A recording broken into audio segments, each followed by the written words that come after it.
ایسے معاملات میں، لہذا وہ اس کیس کو نہیں سنیں گے. تو مجموعی طور پر 3 ججز تھے اور اس کے بعد نہیں، مگر پھر ان کو یہاں کیسے منتقل کیا گیا؟ بالکل. ثاقب نثار صاحب کا حکم تھا میرا خیال. نہیں سر، اس میں پھر حنیف عباسی صاحب کے وکیل اعظم نذیر تاڑر صاحب نے لاہور ہائی کورٹ میں ایک درخواست دائر کی جو کہ چیف جسٹس کے پاس سماعت ہوئی، اور انہوں نے درخواست میں یہ کہا کہ ہمارا ضمانت کی حد تک کیس لاہور منتقل کیا جائے، کیونکہ وہاں پر بینچ میں جو ججز بیٹھے ہیں کیسز کی سماعت کر رہے ہیں وہ ہر مرتبہ اس کیس کی سماعت سے معذرت کر لیتے ہیں، اور پھر مجبوراً جو حنیف عباسی ہیں وہ جیل میں سزا کاٹ رہے ہیں. ہمارا کیس بہت سیدھا سا ہے، تو ہم چاہتے ہیں کہ اس کی جو اپیل ضمانت کی درخواست ہے وہ لاہور ہائی کورٹ میں اس کی سماعت ہو. یہ وہ وجہ بنی کہ یہ کیسے لاہور ہائی کورٹ تک کیس پہنچا. نہیں، پھر وہ یہاں بھی منتقل ہوئے نا. جی بالکل. کیمپ جیل میں ہی وہ رہے، یہ عرصہ انہوں نے کاٹا، یہ بھی ان کو سزا ملی. بالکل، گھر سے دور رہنا پڑا ان کو. اور پھر لاہور ہائی کورٹ میں سب سے پہلا بینچ بنا جسٹس سرفراز ڈوگر صاحب کی سربراہی میں. وہ بینچ اس وجہ سے تحلیل ہوا کہ ان کے والد محترم انتقال کر چکے تھے، پھر وہ ملتان چلے گئے، اور اس کے بعد پھر بینچ نیا تشکیل ہوا. تو پھر ایک مرتبہ نئی جو کاز لسٹ جاری ہوئی تو اس کے بعد پھر جسٹس عالیہ نیلم صاحبہ کی سربراہی میں 2 رکنی بینچ بنا. تو اس بینچ نے اس کیس پر طویل سماعت کی، اور اعظم نذیر تاڑر ایڈوکیٹ صاحب نے یہ دلائل دیے کہ یہ جو فیصلہ سنایا گیا تھا انسداد منشیات عدالت نے وہ حقائق کے برعکس سنایا گیا ہے. اور انہوں نے دلیل کے ساتھ یہ گفتگو کی، عدالت کو یہ بتایا کہ جس ایفیڈرین کو منشیات کا جواز بنا کر جو سزا سنائی گئی ہے حنیف عباسی صاحب کو، یہ بالکل ہی غیر قانونی ہے، کیونکہ ایفیڈرین میں کسی قسم کی منشیات نہیں ہے، نہ ہی اس طرح کی چیز انہوں نے استعمال کی تھی. انہوں نے اس فیصلے کا بھی حوالہ دیا جب پراسیکیوشن نے اپنے تحریر میں یہ لکھا تھا کہ ان کو یہ اس وقت پتہ چلا ایفیڈرین منشیات ہے جب انہوں نے گوگل سے سرچ کیا ایک آرٹیکل، اور اس میں انہوں نے کہا کہ اگر فلاں چیز اس میں مکس کی جائے تو یہ منشیات بنتی ہے، نشہ آور چیزیں بن سکتی، جس میں نشہ آور چیزیں بن سکتی ہیں. تو کمرہ عدالت میں کہہ اس وقت لگا جب اعظم نذیر تاڑر صاحب نے یہ کہا تو ٹھیک ہے، پھر لوگ انگور خرید لیں اور اس میں اگر فلاں چیز مکس کریں تو جو چیز بنتی ہے پھر انگور بیچنے والے کے خلاف بھی کارروائی کریں اور خریدنے والے کے خلاف بھی کریں. وہ تو کھجور سے بھی بن سکتی ہے. جی بالکل، وہ چیز. جی بالکل. یامی صاحب جس پہ خوش ہو رہے ہیں. نہیں، میں تو یہ کہہ رہا ہوں کہ وہ تو آپ کسی بھی قدرتی جڑی بوٹی کو کشید کر لیں تو اس سے کئی مشروبات بن جاتے ہیں، جام اور جامی، صحت بخش، فرد بخش، اس کا بڑا گہرا تعلق سر کئی مشروبات بن سکتے ہیں نا. وہ تو انسان کی حکمت ہے، اس کا اپنا تدبر ہے. جی. تو جسٹس عالیہ نیلم صاحبہ نے کہا کہ جو پراسیکیوٹر جو نیب نارکوٹکس کے جو وکیل تھے افتخار حسین شاہ صاحب، ان کو کہا کہ آپ بتائیں آپ کے پاس کیا دلائل ہیں. تو انہوں نے کہا کہ ٹرائل کورٹ کا فیصلہ درست ہے اور حنیف عباسی کو سزا سنائی گئی ہے، جرم ثابت ہوا تھا. تو اس موقع پر اعظم نذیر تاڑر ایڈوکیٹ صاحب نے یہ کہا کہ جب 8 ملزمان تھے، 7 کو رہا کر دیا گیا، 1 کو سزا سنا دی گئی، یہ کہاں کا قانون ہے؟ اور خاص طور پر جو حنیف عباسی کی پارٹنر تھیں ان کو وعدہ ماہ گواہ بنا لیا گیا اور پھر انہی کے خلاف ہی ان کو پیش کر دیا گیا. تو یہ کون سا قانون اس کی اجازت دیتا ہے؟ یعنی کیس میں قانونی نکات پر اتنے زیادہ اعتراضات تھے اور یہ کہا گیا کہ فیصلہ جو تھا وہ بالکل حقائق کے برعکس تھا، اس فیصلے کا کوئی جواز بنتا ہی نہیں تھا. جسٹس عالیہ نیلم نے سرکاری وکیل سے یہ کہا کہ جو دستاویزات ہیں جن کا آپ ذکر کر رہے ہیں وہ کہاں پر ہیں ثبوت؟ آپ اپنے ثبوت عدالت میں دیں اور اپنے کیس کو ثابت کریں، لیکن دوران سماعت سرکاری وکیل اپنا کیس ثابت کرنے میں ناکام رہے اور 2 رکنی بینچ کو اپنے دلائل سے وہ مطمئن نہیں کر سکے، جس کے بعد 2 رکنی بینچ نے حنیف عباسی کی ضمانت منظور کر لی اور فوری طور پر سزا معطل کرتے ہوئے انہیں رہا کرنے کے احکامات جاری کر دیے ہیں. گو کہ کچھ دن قبل اسی بینچ نے حنیف عباسی کو شیخ زاید ہسپتال منتقل کرنے کے احکامات جاری کیے تھے، کیونکہ عدالت کو بتایا گیا تھا کہ ان کی طبیعت ناساز ہے اور جیل میں ان کا علاج نہیں ہو رہا. تو اب جیسے ہی تحریری فیصلہ جاری ہوگا اور پھر روپ کر جائے گی اور اس کے بعد پھر ان کی رہائی. اب یہ اس کی سماعت جو ہے مقدمے کی سماعت، جی وہ بھی یہی بینچ کرے گا اس کی، کیونکہ جو ریلیف لیا تھا ایڈوکیٹ اعظم نذیر تاڑر صاحب نے، انہوں نے لیا تھا صرف ضمانت کی حد تک، کہ ضمانت کی حد تک فیصلہ لاہور بینچ پرنسپل سیٹ سنے، اس کے بعد جو مین کیس ہے، مرکزی کیس ہے، وہ واپس پنڈی بینچ منتقل کر دیا جائے اور بے شک ادھر ہی سماعت ہو، ہمیں کوئی اعتراض نہیں. تو جج صاحب تو چیف جسٹس صاحب پر منحصر ہوگا نا؟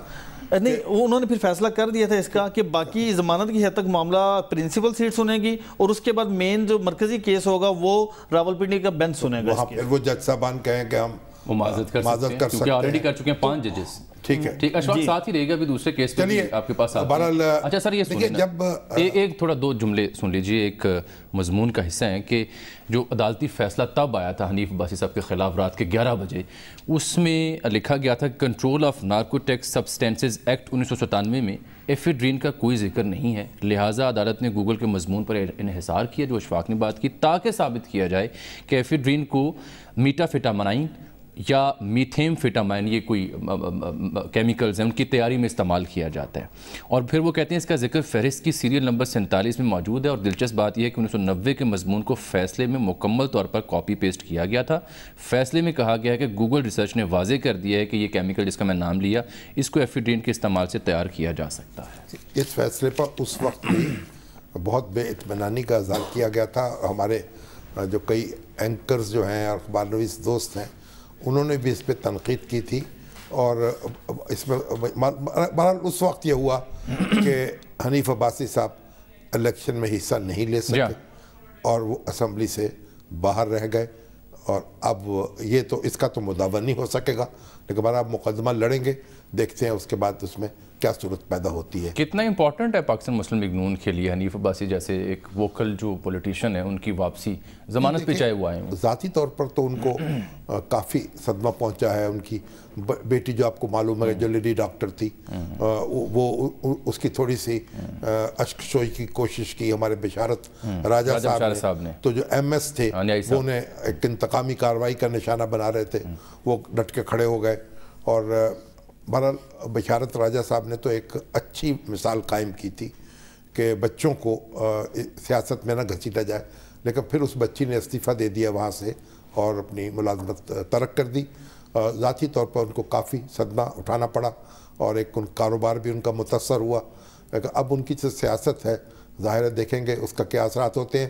اس کے نفسیاتی اثرات زیادہ ہوں گے مسلم لیگ نون پر بھی, اور عملاً اثرات جو ہوں گے وہ عباسی صاحب پر ہوں گے. ٹھیک, آپ آ جاتے ہیں آج وزیر اعلیٰ پنجاب جناب عثمان بزدار صاحب کی لاہور ہائی کورٹ میں, سپریم کورٹ تو خیر جا چکے ہیں لیکن لاہور ہائی کورٹ میں پہلی پیشی تھی, طلب کیا گیا تھا انہیں, چند گھنٹے کے نوٹس پہ بلایا گیا, 3 بجے دوپہر کا وقت دیا گیا تھا, فوری طور پر وہ چیف سیکرٹری کے ساتھ سیکرٹری قانون کے ساتھ آ جائیں, کیونکہ تنازع چل رہا تھا. ہمارے جو احمد اویس صاحب ہیں ایڈوکیٹ جنرل, اگرچہ بڑے سینئر وکیل ہیں, بڑے ہمارے قابل احترام دوست ہیں, لیکن وہ اپنے جذبات کو قابل رکھے. عدالت نے ان کو نوٹس جاری کیا کنٹیمپٹ آف کورٹ کا, اور وہ جی آئی ٹی کی دوبارہ جی آئی ٹی بنانے کے حوالے سے.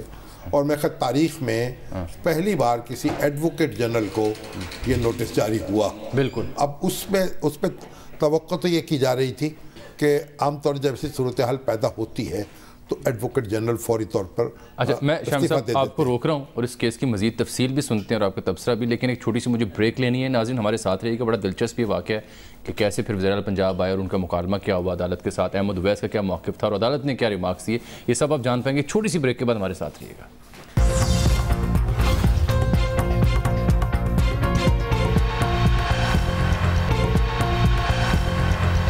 ویلکم بیک ناظرین. بات ہم کر رہے تھے وزیر اعلیٰ پنجاب جناب عثمان بزدار کی لاہور ہائی کورٹ میں طلبی پہلی بار پیش ہوئے احمد اویس صاحب ایڈوکیٹ جنرل کے کیس میں, جہاں پر توہین عدالت کا کیس چل رہا تھا.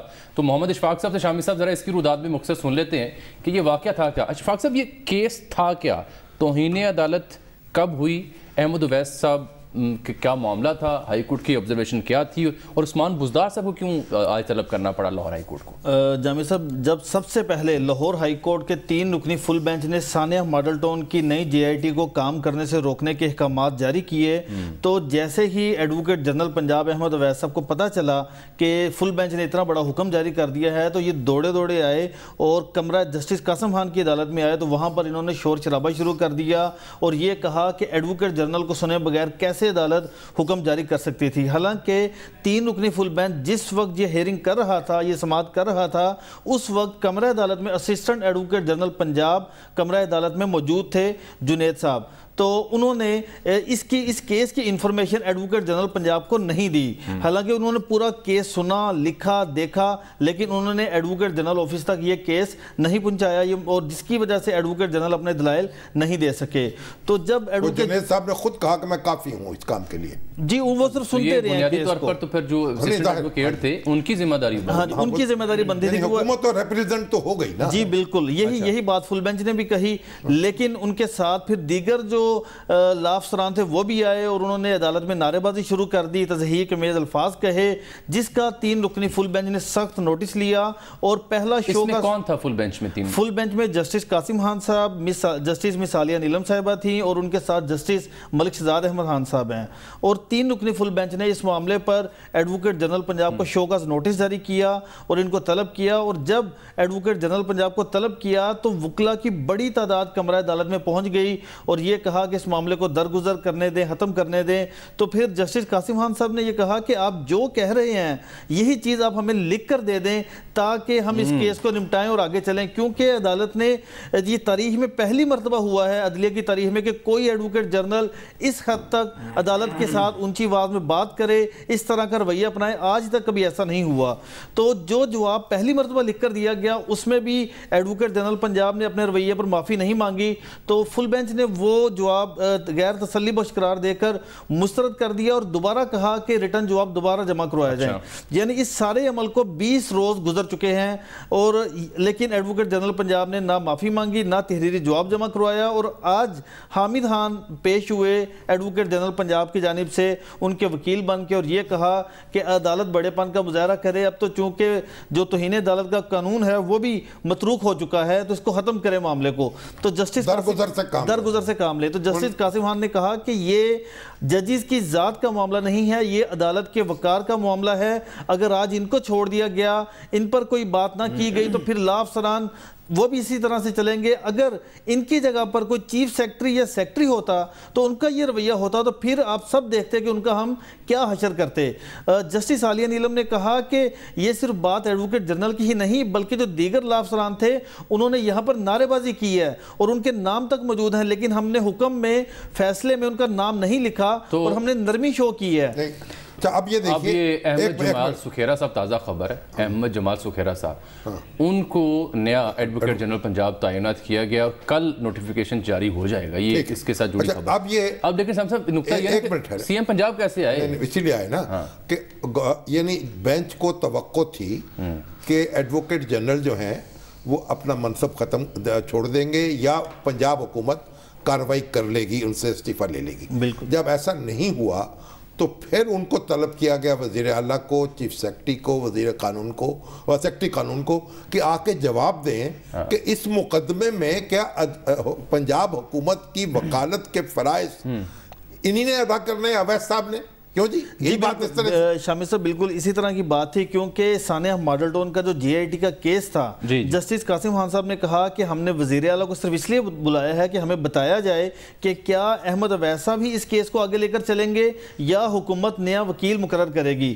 تو پھر وزیر اعلیٰ پنجاب کو طلب کیا گیا، ان کے ساتھ راجہ بشارت صاحب جو کہ وزیر قانون ہیں، چیف سیکرٹری پنجاب کو طلب کیا گیا۔ وزیر اعلیٰ پنجاب عثمان بزدار لاہور ہائی کورٹ کے مرکزی دروازے سے داخل ہوئے، سائلین کے دروازے سے وہ اندر داخل نہیں ہوئے، اپنی گاڑی کے ساتھ وہ اندر داخل ہوئے پورے پروٹوکول کے ساتھ، اور جب وہ کمرہ عدالت میں پہنچے تو ان کے ساتھ ایڈوکیٹ جنرل پنجاب موجود تھے، لیکن جب وہ عدالت سے واپس گئے تو احمد اویس ان کے ساتھ موجود نہیں تھے۔ لیکن ایک موقع پر تو یہ بھی ہے نا کہ احمد اویس صاحب نے بولنے کی کوشش کی تو بزدار صاحب نے چپ کروا دیا۔ ہوا کیا پھر عدالت میں؟ بالکل، عدالت نے سب سے پہلے تو یہ کہا کہ بتائیں آپ کو پتہ ہے کہ ہم نے آپ کو کیوں بلایا؟ تو عثمان بزدار صاحب نے کہا کہ مجھے کچھ معلوم نہیں، کیونکہ میرے والد محترم انتقال کر چکے تھے اور میں وہاں پر مصروف تھا۔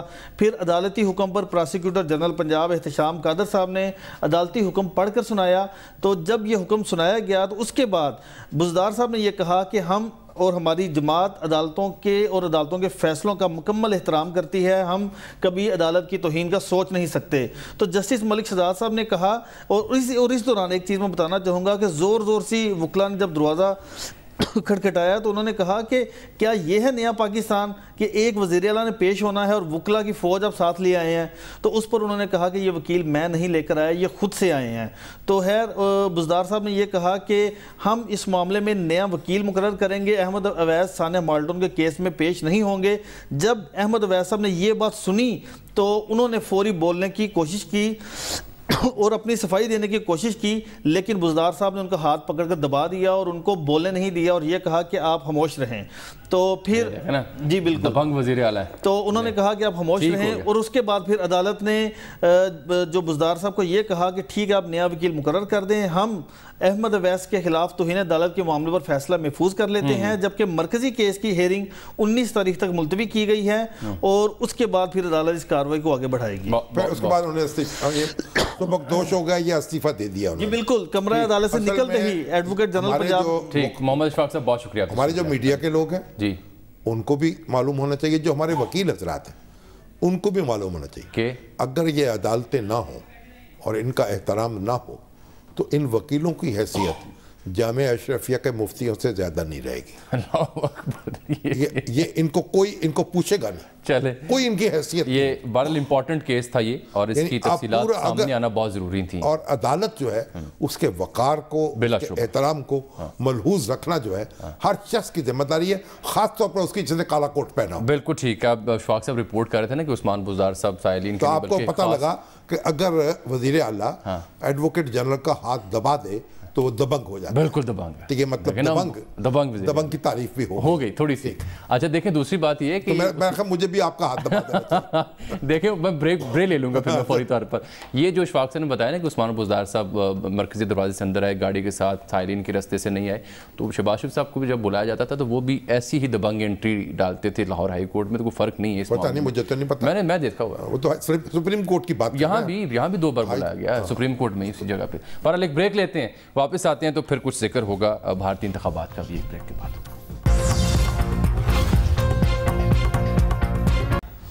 تو یہ سر ایک بھارتی الیکشنز کا ایک خلاصہ ہے جو ہم نے پیش کیا ہے۔ جو بھارت کے انتخابات ہیں نا، یعنی ووٹرز کے اعتبار سے دنیا کے سب سے بڑے انتخابات ہیں۔ جی ہاں جی ہاں، ٹھیک ہے، اور یہاں مسلمانوں کی تعداد تقریباً 14% کے قریب ہے جو سرکاری طور پر، اور اس میں جو مسیحی ہیں وہ 2.3% ہیں، اور سکھ جو ہیں وہ 1.7% ہیں، اور دلت جو ہیں برحال وہ ایک بہت بڑا حصہ ان کا ہے۔ تو اب یہ 14% جو مسلمانوں کی آبادی ہے ان کی جو نمائندگی لوک سبھا میں ہے اور وہ بتدریج کم ہوتی چلی جا رہی ہے۔ اس کی ایک مثال یہ ہے کہ یہ جو لاسٹ جو رجیم ہے مودی جی کی، اس میں جو لوور ہاؤس میں کوئی بھی مسلمان ان کے پلیٹ فارم سے نہیں تھا، 23 ارکان تھے مسلمان وہاں، لیکن اس میں 3 وزیر ہیں اس وقت مودی کابینہ میں، اسٹیٹ منسٹر اور منسٹر جو ہمارے مسلمان ہیں، لیکن وہ سارے جو ہیں وہ اپر ہاؤس سے ہیں، جی لوور ہاؤس سے نہیں، بالکل میں یہ کہہ رہا تھا۔ اور یعنی پہلی بار ایسا ہوا ہے کہ برسر اقتدار جماعت جو ہے اس میں ایک رکن بھی شامل نہ ہو۔ اب دیکھیں میں نے یہ 1952 سے یہ معاملہ شروع ہوتا ہے، پہلا انتخاب ان کا لوک سبھا 1952 میں پہلا انتخاب جو تھا اس میں 11 افراد جو تھے مسلمان تھے، 11 ارکان، اور پھر 19، پھر 20، پھر 25، اور سب سے بڑی 1980 میں 49 مسلمان منتخب ہوئے، اور 1984 میں 42، اور پھر 27، 25، 29، یعنی ان کی ایک بڑی نوٹیبل ایک ان کی پریزنس رہی ہے لوک سبھا میں، 34، 30، ماں سوائے یہ جو ٹینیور ہے مودی جی کا، 23 ارکان تھے اس میں بھی، لیکن مودی صاحب کی پارٹی کا کوئی نہیں تھا، لوک سبھا سے نہیں تھے، اپر ہاؤس سے تھے، جیسے ایک بات۔ دوسری بات آپ یہ سمجھیے کہ اس وقت بڑی ایک دلچسپ بحث وہاں چلی، تو مسلمانوں کی ریپریزنٹیشن ہو نہیں پا رہی، وہ ووٹ ڈیوائیڈ ہو جاتا ہے، اور مسلمانوں کی کوئی ایک جماعت نہیں ہے کہ جس کو وہ ووٹ، اور ایک جماعت اگر بن بھی جائے تو اتنی سیٹیں شاید حاصل نہ کر سکیں، اور جو انتہا پسندی کا رویہ پیدا کیا ہے انہوں نے وہاں کمپین، وہ زیادہ امپورٹنٹ، اس نے کانگریس کو بھی بڑا ڈیفینسو پہ ڈال دیا۔ جی لیکن اب بڑی ایک دلچسپ بات یہ ہے کہ جو مردم شماری اور ووٹرز لسٹوں کا تقابل کیا گیا ہے، کئی این جی اوز نے کیا ہے، تو 12 کروڑ کے قریب ہے ووٹرز جو ہیں وہ انتخابی فہرستوں میں موجود نہیں ہے سرے سے. یہ بھی ایک سکینڈل ہے ویسے وہاں. سینسس میں مردم شماری کے مطابق جو لوگ ایلیجبل ہیں ووٹ دینے کے، ان میں سے 12 کروڑ کم ہیں. اب وہ کہا جاتا ہے کہ ان میں مسلمان، ان میں دلت شامل ہیں، اور ان میں عورتیں جو ہے خاص طور پر وہ بھی، کیونکہ وہ تصویر اپنی دیتی کئی عورتیں. اور کئی جگہ یہ شکایت ہوئی ہے کہ مسلمانوں کے ووٹ غائب کر دیے گئے ہیں، کئی جگہ کرسچنز کے ووٹ غائب کر دیے گئے ہیں، کئی جگہ دلت کے ووٹ غائب کر دیے گئے فہرستوں سے. اچھا اب بریک آ گئی ہے. میں جاتے جاتے محبوبہ مفتی صاحبہ نے آج ایک ٹویٹ کیا، کیونکہ مقبوضہ وادی میں بھی یہ الیکشن کا ڈھونگ رچایا گیا ہے، تو حریت رہنماؤں کی کال پر ڈھونگ تو رچایا گیا ہے، لیکن وہاں کئی مرحلوں میں ہوں گے. اور وہاں دیکھیے وہاں جو ہے ان کے جو صوبائی اسمبلی ہے، ریاستی اسمبلی، اور وہ اکٹھے نہیں ہو رہے. ریاستی اسمبلی کے انتخابات ملتوی کر دیے گئے، اور یہ جو لوک سبھا کے ایک حلقے کے انتخاب بھی 3 یا 4 مرحلوں میں ہو رہے ہیں. جی بالکل ایسا. تو وہ وہاں پہ جموں میں آج جو پولنگ ہوئی ہے، وہ جموں میں تو مسلمان کم ہے، اس کے باوجود انہوں نے ایک ٹویٹ کی صورت میں ساتھ ویڈیو اٹیچ کی.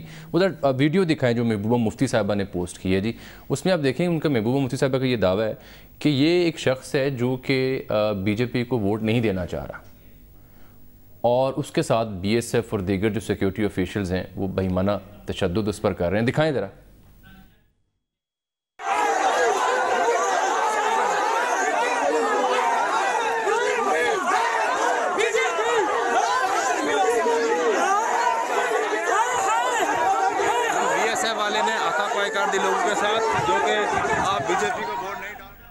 یہ جموں ہے، ویلی نہیں ہے. اس کے باوجود جہاں پہ جو گنتی بھر لوگ ہیں وہ بی جے پی کے خلاف نعرے لگا رہے ہیں، بی ایس ایف کے اہلکاروں کو انٹروین کرنا پڑا ہے. بہرحال اب یہ ایک اور سن لیں کہ جو عمران خان صاحب کی کل کی سٹیٹمنٹ جس سے ہم نے پروگرام کا آغاز کیا، جو انٹرویو دیا تھا انہوں نے غیر ملکی صحافیوں کو، اس انٹرویو کے اوپر اب پیپلز پارٹی نے سینٹ میں تحریک التوا جمع کر دی ہے کہ جی بیان عمران خان صاحب کا مودی صاحب کے بارے میں باعث تشویش ہے، ایوان میں معمول کی کارروائی روک کر بحث کرائی جائے.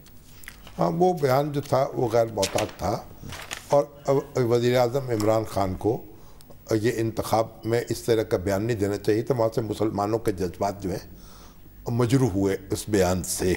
لیکن بہرحال سیاست کے ایک اپنے تقاضے ہیں اسٹیٹ. ٹھیک، ایک بریک میں لیتا ہوں، واپس آتے ہیں تو کچھ ملک کی سیاست سے جڑی خبریں آپ تک پہنچائیں گے.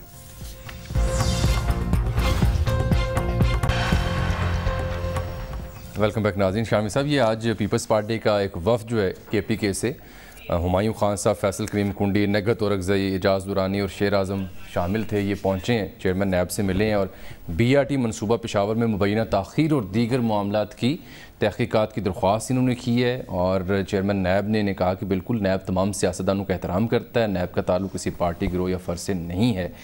تو اب یعنی پیپلز پارٹی بھی نیب پہنچ گئی ہے.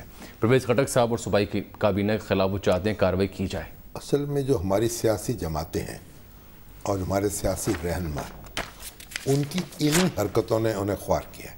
وجہ ایک طرف نیب پر تنقید ہو رہی ہے، یہ بات اور یہ کہا جا رہا ہے کہ نیب کو مقدمات سیاستدانوں کے نہیں سننے. بالکل نیب تعصب کا مظاہرہ کر رہا ہے، نیب انات کا مظاہرہ. میں اس سے متفق نہیں ہے، تعصب اور انات کے الفاظ میں استعمال نہیں کرتا، لیکن نیب پر شکایات ہیں، نیب سے تنقید ہو رہی ہے. اس کے بعد نیب ہی کے پاس جا کر یہ وفد کی صورت میں شکایتیں لگائی جا رہی ہیں کہ دوسروں کے خلاف کارروائی کریں. تو اگر آپ کو یہ توقع ہے، اور جملہ سنیں پھر یہ جو آپ نے جہاں نقطہ چھوڑا، پاکستان پیپلز پارٹی، یہ پریس ریلیز ہے، Pakistan Peoples party parliamentarian Khyber Pakhtunkhwa کے وفد نے چیئرمین نیب جناب جسٹس ریٹائرڈ جاوید اقبال کا پشاور بی آئی ٹی منصوبے کی قانون کے مطابق تحقیقات کرانے پر شکریہ ادا کیا، اور جناب جسٹس جاوید اقبال کی سربراہی میں نیب کی کارکردگی کو سراہا. اس کا مطلب یہ ہوا کہ جو کارروائی پیپلز پارٹی کے خلاف اور اس کے عہدیداروں کے خلاف ہو رہی ہے، اس پر بھی احتجاج کرنے کا کوئی جواز نہیں. پھر بھی سراہیں، تو بھی سراہا چاہیے نا. بالکل. ہاں اگر وہ پی ٹی آئی، یہ آپ نے ٹھیک ہے سر، یہ سیاسی کام ہے سر. دوسری بات یہ ہے کہ جو بی آر ٹی کا منصوبہ ہے وہ بھی جو تحقیقات ہوگی ہوتی رہے گی.